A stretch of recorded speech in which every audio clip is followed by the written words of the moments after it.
नमस्कार। आपका अखबार के इस अंक में आपका स्वागत है। मैं हूं प्रदीप सिंह। अच्छे नेता की वैसे तो बहुत सी खूबियां होती हैं, लेकिन उन खूबियों में एक चीज़ होती है और वो होती है प्रतिभा की पहचान। और प्रतिभा की पहचान, क्षमता की पहचान, उसकी दक्षता की पहचान, ये एक पक्ष है। बात असल में आती है जब उसको आगे बढ़ाने का समय आता है। उस प्रतिभा को जो प्रोत्साहन मिलना चाहिए, उसको जो उसका अधिकार है वो मिलना चाहिए।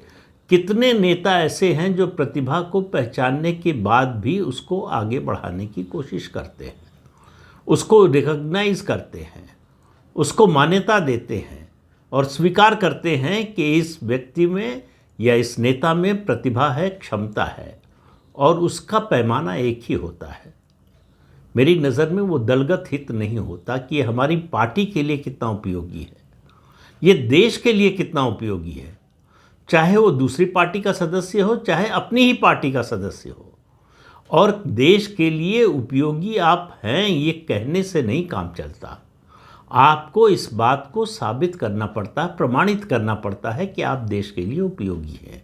और उपयोगी है तो किस तरह से है, ये आम जनता को समझ में आता है बहुत जल्दी कि कौन व्यक्ति देश के लिए उपयोगी है, कौन नहीं है, कौन दिल से उपयोगी है, कौन दिखावे के लिए है। तो नेता का जो गुण होता है वही उस संगठन को आगे बढ़ाता है और नेता की क्षमता और उसकी लोकप्रियता को भी आगे बढ़ाता है। इस मामले में प्रधानमंत्री नरेंद्र मोदी का कोई जवाब नहीं है। उनको एक नया अस्त्र मिल गया। वो हर समय अस्त्र की तलाश में रहते हैं। अलग अलग प्रतिभाओं का चयन, आप देखिए पिछले 11 साल से जिस तरह से पद्म पुरस्कार बांटे जा रहे हैं, ऐसे लोगों को जिनके बारे में आप मोदी के चाहे जितने बड़े विरोधी हों, लेकिन आप ये नहीं कह सकते कि ये अनडिजर्विंग थे या ये भारतीय जनता पार्टी या उसकी विचारधारा से जुड़े हुए थे इसलिए उनको पद्म पुरस्कार मिला। ऐसे लोग जिनका नाम भी बहुत से लोग नहीं जानते, लेकिन ज़मीन पर उनका काम ऐसा है कि वो काम उनका बोलता है। और वो जब काम बोलता है और दिल्ली के हुक्मरान के कान तक वो बात पहुंचती है, तो आप समझिए कि जनता और जो भी सत्ता में बैठा है शीर्ष पर, उसके बीच संवाद बहुत ठीक चल रहा है। वरना वो बात पहुंचेगी ही नहीं। उसमें अड़ंगा डालने वाले, रोकने वाले, रुकावट डालने वाले बहुत सारे लोग होते हैं। और यही नेतृत्व की क्षमता की पहचान होती है कि इन सब रुकावटों को दूर करके वो ज़मीन की आवाज़ सुन ले। तो पद्म पुरस्कारों की बात हुई। उसके अलावा राजनीति में भी, राजनीति में देखिए ये जिस तरह से पद्म पुरस्कारों के मामले में होता है, राजनीति में नहीं हो सकता। राजनीति में व्यवहारिकता सिद्धांत पर भारी पड़ जाती है। व्यवहारिक दृष्टि से क्या अच्छा है, जब चुनाव की बात आती है तब दलगत हित देखे जाते हैं कि दल के लिए क्या अच्छा है। लेकिन जब राष्ट्र की बात हो तब उस समय अपने पराये में फ़र्क करना, अगर आप फ़र्क करते हैं तो इसका मतलब आप सही मायने में देश हित के बारे में नहीं सोच रहे हैं। तो प्रधानमंत्री नरेंद्र मोदी को जो नया अस्त्र मिला है, मेरा मानना है कि बड़ा मारक अस्त्र है। मारक उस सेंस में नहीं, हिंसा के अर्थ में नहीं, प्रभाव के अर्थ में, अपनी क्षमता और अपनी योग्यता के अर्थ में। और उसका नाम है तिरुवनंतपुरम के सांसद शशि थरूर। प्रधानमंत्री ने जो डेलीगेशन भेजा सांसदों का लगभग 30-32 देशों में ऑपरेशन सिंदूर के बाद, उस डेलीगेशन का, उस प्रतिनिधि मंडल का नेतृत्व सौंपा शशि थरूर को, जो कांग्रेस के सांसद हैं, कांग्रेस के वरिष्ठ नेता हैं। उन्होंने इस बात का ख्याल नहीं किया कि अपनी पार्टी के किसी आदमी को भेजना चाहिए। उनको लगा कि इस काम के लिए सबसे योग्य शशि थरूर है। तो वो हमारे विरोधी दल में है, इससे कोई फर्क नहीं पड़ता। अब देखिए यहीं पर संगठन, नेता, इन सब की पहचान होती है। शशि थरूर एक असेट है इंडियन पॉलिटिक्स में। इस बात को नरेंद्र मोदी ने पहचाना, लेकिन इस बात को गांधी परिवार और जो है उनके जो राष्ट्रीय अध्यक्ष है खड़गे साहब, उन्होंने नहीं पहचाना। उन्होंने उपेक्षा की, अपमान किया शशि थरूर का, लेकिन फिर भी उन्होंने पार्टी नहीं छोड़ी। पार्टी से अपनी असहमति जाहिर की, जो डेमोक्रेसी में बड़ी स्वाभाविक बात होनी चाहिए। लेकिन अपने यहाँ कुछ दलों के लिए ये जो है बिल्कुल रेड लाइन होती है कि अगर आप असहमति जाहिर करते हैं तो इसका मतलब आप पार्टी के विरोध में जा रहे हैं, पार्टी का विरोध कर रहे हैं, और इससे भी आगे कहा जाता है कि आप पार्टी के विरोधियों से मिले हुए हैं।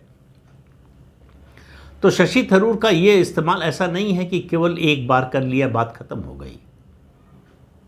शशि थरूर की उपयोगिता को, उनकी क्षमता को, उनकी योग्यता को प्रधानमंत्री ने पहचाना और कांग्रेस पार्टी को इससे बहुत ज़्यादा परेशानी हो रही है। कांग्रेस पार्टी लगातार मोदी से ज़्यादा इस समय कई मामलों में तो शशि थरूर पर हमला कर रही है। शशि थरूर के लिए मल्लिकार्जुन खड़गे ने कहा कि कुछ लोग हैं जिनको देश से ज़्यादा मोदी की प्रशंसा करना अच्छा लगता है। अब वो देश की प्रशंसा को मोदी की प्रशंसा से जोड़कर देख रहे हैं। शशि थरूर मोदी की प्रशंसा ज़रूर कर रहे हैं, लेकिन वो नरेंद्र मोदी व्यक्ति की प्रशंसा नहीं कर रहे हैं, वो भारत के चुने हुए प्रधानमंत्री की प्रशंसा कर रहे हैं, जो 140 करोड़ लोगों का प्रतिनिधित्व कर रहा है। और उन्होंने कहा कि विश्व मंच पर इस समय प्रधानमंत्री नरेंद्र मोदी भारत के लिए एक बड़ा एसेट है। उन्होंने भारत की गरिमा बढ़ाई है, प्रतिष्ठा बढ़ाई है। ये दूसरे देशों के लोग भी कह रहे हैं, तो अपने देश के लोग कहें तो कौन सी बड़ी बात, लेकिन कांग्रेस को ये मंजूर नहीं है। ये केवल इस काम ने या इस घटनाक्रम ने ये बताया कि कांग्रेस पार्टी में गांधी परिवार और उनके राष्ट्रीय अध्यक्ष मल्लिकार्जुन खड़गे कितने बौने हो चुके हैं, कितनी क्षुद्र मानसिकता के हैं कि अपनी ही पार्टी के एक महत्वपूर्ण नेता जो हर तरह से सक्षम है उसकी किस तरह से उपेक्षा कर रहे हैं, निंदा कर रहे हैं। जब मल्लिकार्जुन खड़गे ने ये बयान दिया शशि थरूर के बारे में तो वो चुपचाप नहीं रहे, उन्होंने पलटकर जवाब दिया।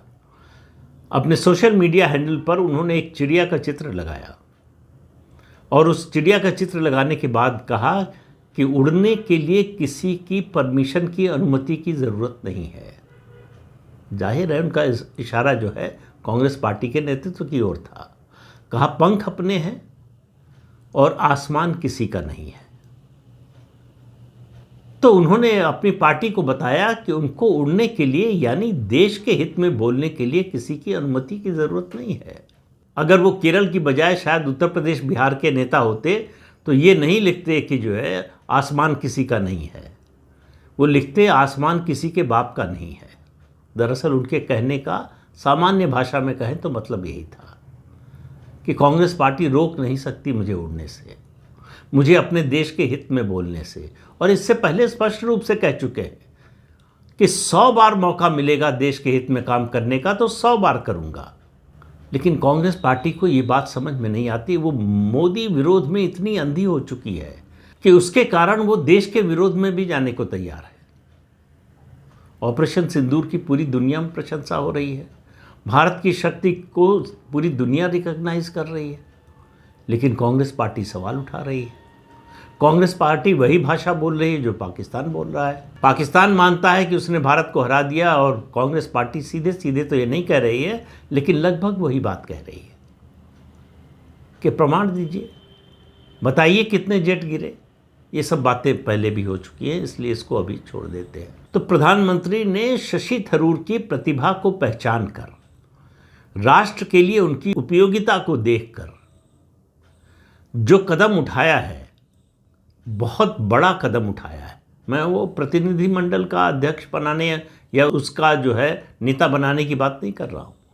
उन्होंने शशि थरूर को रूस भेजा है। अब उनके पास कोई औपचारिक पद नहीं है, लेकिन आप मान सकते हैं कि वो प्रधानमंत्री नरेंद्र मोदी और भारत सरकार के विशेष दूत के रूप में गए।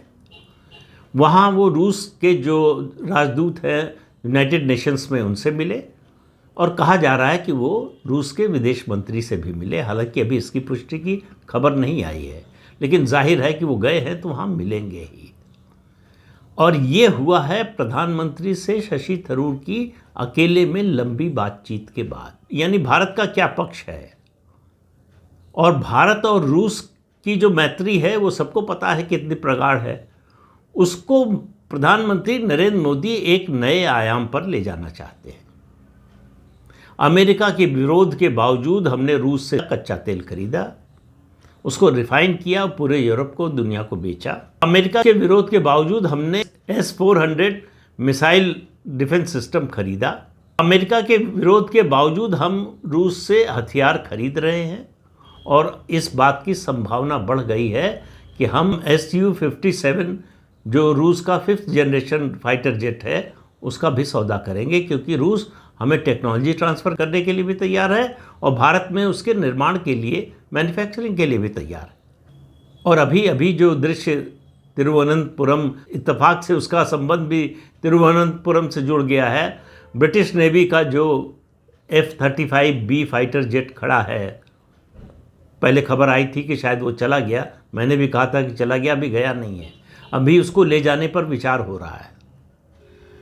उसका जो हाल किया है भारत के एयर डिफेंस सिस्टम ने, भारत के रेडार ने, दुनिया में कोई देश नहीं कर पाया है। तो अब भारत अगर सोच भी रहा होगा कि अमेरिका जो उसको F-35 देने की पेशकश कर रहा है वो लेने के बारे में अब सोचेगा भी नहीं।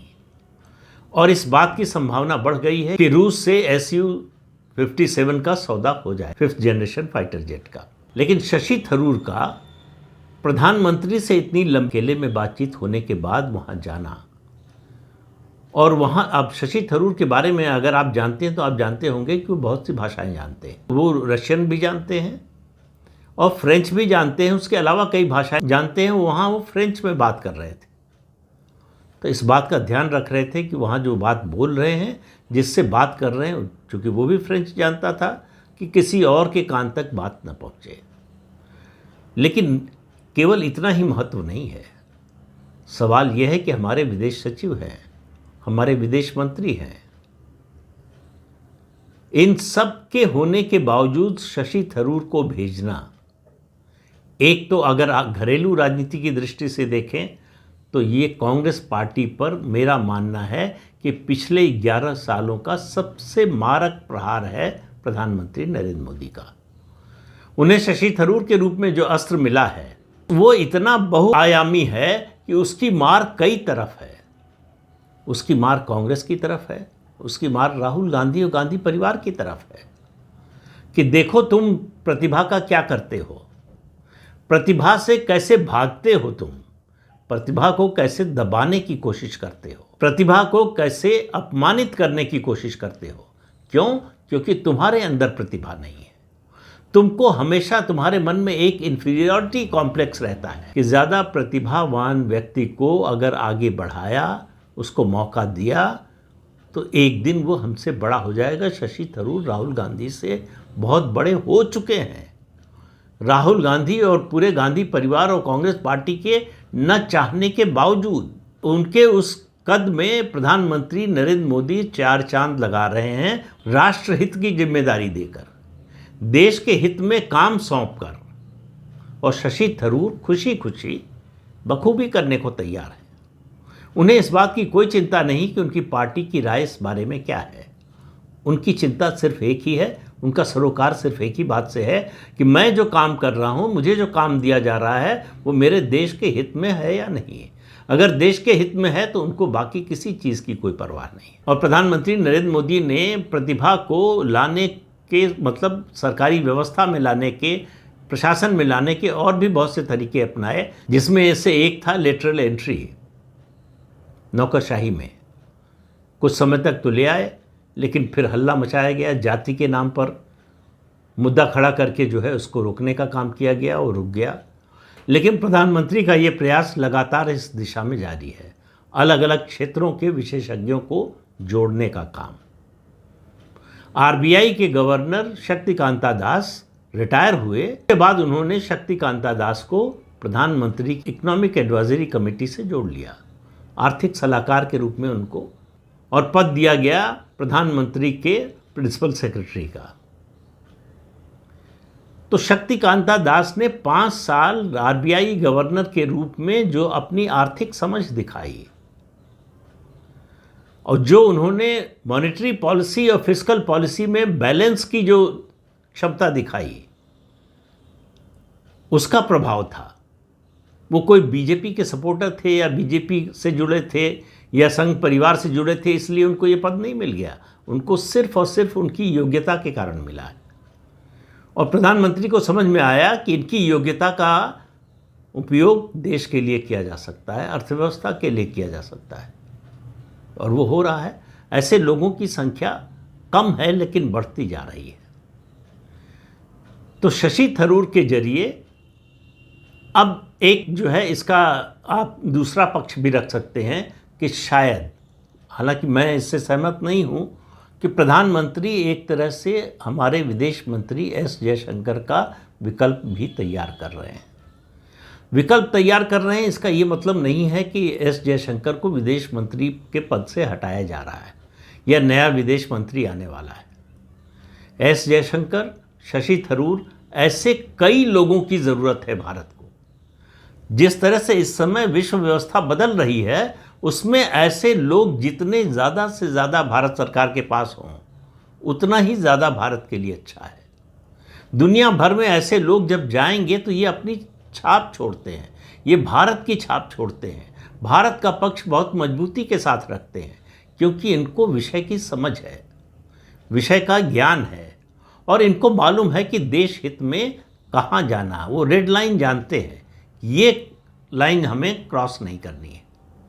तो जहाँ तक देश हित है वहाँ तक इनको जाने की पूरी छूट है। ये भी, इससे भी फर्क पड़ता है कि अगर प्रधानमंत्री का विश्वास है आप पर तो आप ज़्यादा खुलकर, ज़्यादा आत्मविश्वास के साथ काम कर पाते हैं। तो प्रधानमंत्री नरेंद्र मोदी का ये जो नया अस्त्र है इसका प्रभाव आपको अभी आने वाले दिनों में और ज़्यादा दिखाई देगा, घरेलू राजनीति में भी और अंतर्राष्ट्रीय जो विश्व व्यवस्था में परिवर्तन हो रहा है उसमें भी इनकी भूमिका दिखाई देगी। तो इस अंक में इतना ही। अगले अंक में फिर मिलेंगे किसी नए मुद्दे के साथ। तब तक के लिए अनुमति दीजिए। आपसे अनुरोध है कि ये चैनल देखिए, शेयर कीजिए, लाइक कीजिए और सब्सक्राइब ज़रूर कीजिए। नमस्कार।